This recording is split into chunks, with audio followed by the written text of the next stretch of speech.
अभी अभी बहुत बड़ी खबर निकल कर आ रही है। मुस्कान ने जेल में कर दिया कांड। मुस्कान शायद पागल हो चुकी है। अभी अभी तुरंत की खबर निकल कर आ रही है। दोस्तों, हम आपको बता दें, इस समय मुस्कान का दिमागी हालत ठीक नहीं लग रही है। वह पूरी तरह से पागल हो चुकी है। मुस्कान ने जेल के अंदर एक महिला कैदी का किया मर्डर। आप लोग बिल्कुल लाइव न्यूज देख रहे हैं दोस्तों। हम आपको लाइव वीडियो दिखा रहे हैं। आप लोग बिल्कुल लाइव देख पा रहे हैं। अभी हम आपको वीडियो दिखाएंगे जो कि जेल के अंदर से आया है। सब लोग बिल्कुल हैरान परेशान हो चुके हैं। आप लोग भी इस सीसीटीवी वीडियो को देखोगे तो आपको लगेगा कि मुस्कान पूरी तरह से पागल हो चुकी है। अब इसको बैरक में अकेला रखना पड़ ही दिएगा, वरना यह किसी को भी मार सकती है। जैसा कि आप लोगों ने पहले देखा होगा, सौरभ के इसी ने 15 टुकड़े किए। दूसरा केस, जेल में एक महिला कैदी का इसने चाकू मारकर हत्या की। चलिए हम आपको दिखाते हैं वह सीसीटीवी वीडियो। पूरा रिकॉर्डिंग सहित बने रहिए पूरे वीडियो में अंत तक। और अगर आप लोग इस चैनल पर नए हैं तो फटाफट इस चैनल को सब्सक्राइब कर लीजिए। आप लोग फटाफट कमेंट में बताइए कि मुस्कान के साथ क्या होना चाहिए, क्योंकि अगर यह जिंदा रही तो कुछ भी कर सकती है। चलिए हम आपको वह वीडियो दिखाते हैं। नमस्कार दोस्तों, आप देख रहे हैं रवि ग्लोबल विजन चैनल। इसी तरह की सच्ची घटनाओं को देखने के लिए फटाफट सब्सक्राइब कर लीजिए। मुस्कान का नाम अब किसी परिचय का मोहताज नहीं रहा। वही मुस्कान जिसने अपने प्रेमी साहिल के साथ मिलकर सौरभ की बेरहमी से हत्या कर दी थी। सौरभ की हत्या की कहानी ने पूरे देश को झकझोर कर रख दिया था। 15 टुकड़ों में बंटी एक लाश, एक दिल दहला देने वाली साजिश और एक मासूम से चेहरे के पीछे छुपा खौफनाक चेहरा। जब मुस्कान को गिरफ्तार किया गया था तब भी उसकी आंखों में डर के बजाय एक ठंडा सूनापन था, मानो उसे अपने की पर कोई पछतावा ना हो। लेकिन किसी ने नहीं सोचा था कि जेल की सलाखों के पीछे भी उसका खौफनाक खेल जारी रहेगा। यह घटना आज सुबह की है। जेल में एक आम दिन की तरह कैदी अपनी अपनी दिनचर्या में व्यस्त थे। महिला बैरक में भी सब कुछ सामान्य लग रहा था। लेकिन अचानक एक चीख ने पूरे परिसर को हिला दिया। सुरक्षाकर्मी जब तक बैरक में पहुंचे तब तक बहुत देर हो चुकी थी। मुस्कान के हाथ में खून से सना एक धारदार हथियार था जो उसने किसी तरह से अपने पास छुपा कर रखा था। सामने फर्श पर एक महिला कैदी लहूलुहान पड़ी थी। उसका शरीर बुरी तरह कांप रहा था। कुछ ही देर में उसने दम तोड़ दिया। पूरे जेल में अफरा तफरी मच गई। किसी को यकीन नहीं हो रहा था कि मुस्कान ने ऐसा किया है, लेकिन सीसीटीवी फुटेज ने सारी सच्चाई सामने ला दी। फुटेज में साफ दिखाई दे रहा था कि झगड़े की शुरुआत किसी छोटी सी बात पर हुई थी। महिला कैदी ने मुस्कान को लेकर कुछ तंज कसा था। शायद सौरभ मर्डर केस को लेकर कोई टिप्पणी की थी। मुस्कान ने पहले तो उसे नजरअंदाज किया, लेकिन जब उस महिला ने बार बार उसे भड़काया तो मुस्कान का पारा चढ़ गया। पहले तो उसने गालियां दी, फिर अचानक अपनी कमर के पीछे से एक धारदार चाकू निकाला और उस पर ताबड़तोड़ वार करने लगी। किसी को संभलने का मौका तक नहीं मिला। सुरक्षाकर्मी जब पहुंचे तब तक वह महिला कैदी दम तोड़ चुकी थी। मुस्कान की इस हरकत ने जेल प्रशासन को हिलाकर रख दिया है। सवाल यह उठता है कि आखिर मुस्कान के पास चाकू आया कहां से? अंदर से ही कोई उसका साथ दे रहा है या फिर उसने बड़ी चालाकी से इसे अपने पास छुपाकर रखा? लेकिन एक बात तो साफ हो गई, मुस्कान अब सामान्य कैदियों के बीच रहने लायक नहीं है। अधिकारियों ने तुरंत ही उसे अलग बैरक में शिफ्ट करने का आदेश दिया। अब उसे बाकी कैदियों से दूर अकेले एक सेल में रखा गया है ताकि वह दोबारा कोई खतरनाक हरकत ना कर सके। लेकिन क्या सच में इतनी निगरानी मुस्कान को रोक पाएगी? साइकोलॉजिस्ट्स का मानना है कि मुस्कान का व्यवहार अब गंभीर मानसिक अस्थिरता की ओर इशारा करता है। उन्होंने बताया कि ऐसे अपराधी जो बिना किसी पछतावे के बार बार हिंसा करते हैं, वे या तो मानसिक रूप से बीमार होते हैं या फिर उनमें समाज के प्रति गहरी नफरत भरी होती है। मुस्कान के मामले में दोनों ही बातें लागू होती दिख रही हैं। जब उसे सौरभ की हत्या के लिए गिरफ्तार किया गया था तब भी उसकी आंखों में कोई पछतावा नहीं था, बल्कि उसने बड़ी बेरहमी से अपने जुर्म को स्वीकार किया था। अब जेल में इस दूसरी हत्या ने उसकी मानसिक स्थिति को और संदिग्ध बना दिया है।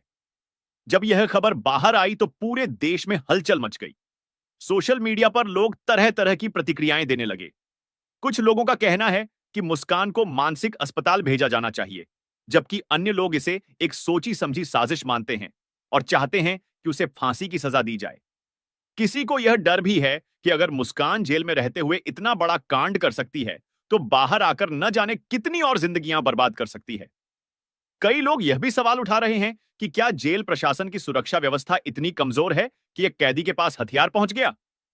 मुस्कान की कहानी ने पहली बार सुर्खियां तब बटोरी थीं जब उसने अपने प्रेमी साहिल के साथ मिलकर सौरभ की नृशंस हत्या की थी। यह हत्या सिर्फ एक अपराध नहीं थी, बल्कि यह मानवता के खिलाफ एक ऐसा कृत्य था जिसे भुला पाना मुश्किल है।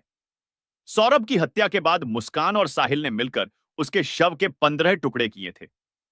उन दोनों ने बड़ी सफाई से अपने जुर्म को छुपाने की कोशिश की थी, लेकिन एक छोटी सी गलती ने उन्हें कानून के शिकंजे में फंसा दिया।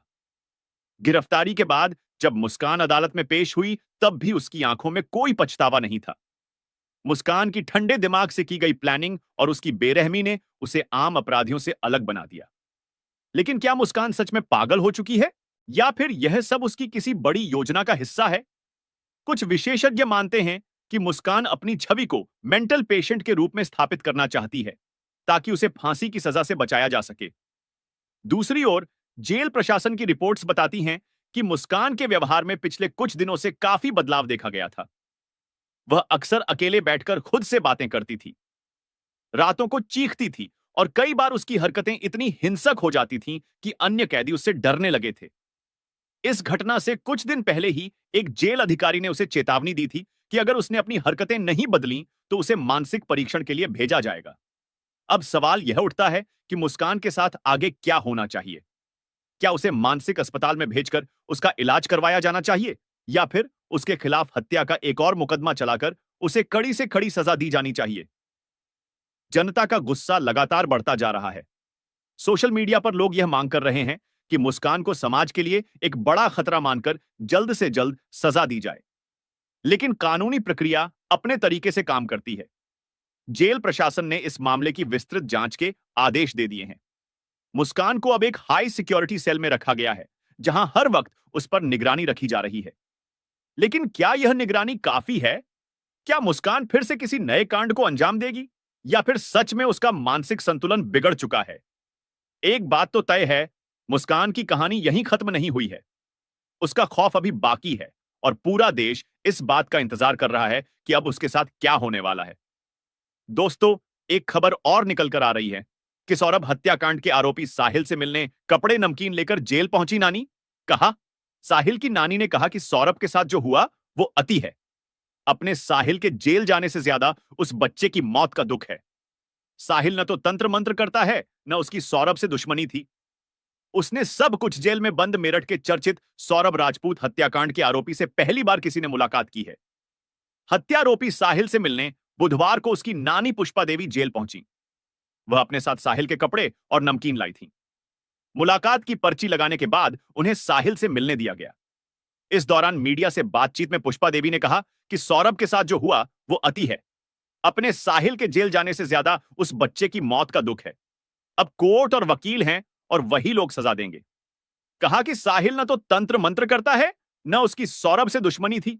उसने सब कुछ मुस्कान के कहने पर किया गया है। मुस्कान ने ही सौरभ की हत्या साहिल से कराई है। उसी ने फंसाया है। वहीं जेल अधिकारियों के अनुसार जेल में लाए जाने के दिन नशे के लिए परेशान रहे साहिल मुस्कान के हाल में अब काफी सुधार दिख रहा है। वे समय पर खाना खा रहे हैं, और उनमें विथड्रॉल सिम्टम्स, निकासी लक्षण भी अब नहीं दिख रही हैं।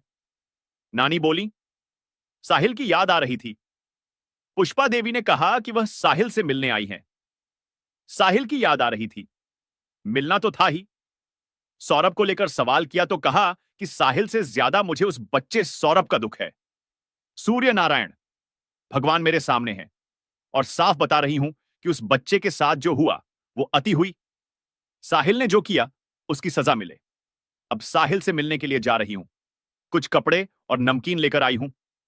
मुस्कान को नहीं पहचानती, उससे नहीं मिलूंगी। साहिल से मुलाकात कर बाहर निकली। पुष्पा देवी ने बताया कि साहिल से बात हुई है। उसने कहा कि उसने इतना सब कुछ नहीं किया है। साहिल ने कहा कि कोई परेशानी नहीं है। पुष्पा देवी ने कहा कि साहिल को कोई परेशानी होगी तो भी वह नहीं बताएगा, और कह देगा कि ठीक हूं। मुस्कान से मुलाकात के सवाल पर पुष्पा देवी बोली कि मुस्कान से मिलने नहीं आई हूं। मैंने आज तक मुस्कान को नहीं देखा और न ही पहचान सकती हूं। कहा कि यह सब साजिश लड़की मुस्कान की रची है। बताया कि साहिल कोई तंत्र मंत्र नहीं करता था, सिर्फ भोले बाबा को मानता था। क्या बोले जेल अधीक्षक मेरठ जेल के अधीक्षक डॉक्टर वीरेश राज शर्मा ने बताया कि साहिल की नानी ने मुलाकात की पर्ची लगाई थी। परिजन, मित्र और अधिवक्ता मुलाकात कर सकते हैं। ऐसे में साहिल से उसकी नानी ने जेल में मुलाकात की है। जेल में आने के बाद साहिल के बाल कटवाए गए हैं। फिलहाल साहिल को किसी काम पर नहीं लगाया गया है। दोस्तों, जिस तरह से मुस्कान ने सौरभ की हत्या की थी, बहुत ही खौफनाक घटना थी। दोस्तों, साहिल का भी दिमागी हालत ठीक नहीं लग रहा है। ये लोग नशे के इतने आदी हो चुके थे कि इनका दिमाग भी खराब हो चुका है।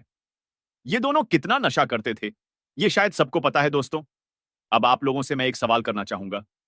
मैं जानता हूं कि इसका जवाब आप लोग बिल्कुल सही सही देंगे। आप लोग ये बताइए, मुस्कान रस्तोगी के साथ अब क्या होना चाहिए? उसे फांसी दे दी जाए, या फिर उसको किसी शेर के जैसे पिंजड़े में रखा जाए, या फिर इसको दुनिया से अलविदा करवा दिया जाए? आप लोग हमें कमेंट सेक्शन में जरूर बताइए। और दोस्तों, वीडियो को लाइक करिए और चैनल को सब्सक्राइब भी अवश्य कर दीजिएगा। और हां, जाते जाते हमें कमेंट सेक्शन में बताइए कि आप कहां रहते हैं, अपने स्टेट का नाम जरूर बताइए। इससे हमें यह पता चलेगा कि यह हमारा वीडियो कहां तक पहुंचा है। और हां, वीडियो को शेयर भी अवश्य करिएगा, क्योंकि ऐसी घटनाएं लोगों को पता होनी चाहिए। चलिए मिलते हैं अगली किसी ऐसी ही इंटरेस्टिंग धमाकेदार वीडियो के साथ। तब तक के लिए जय हिंद, जय भारत, वंदे मातरम, bye bye, love you too, ओरनेल।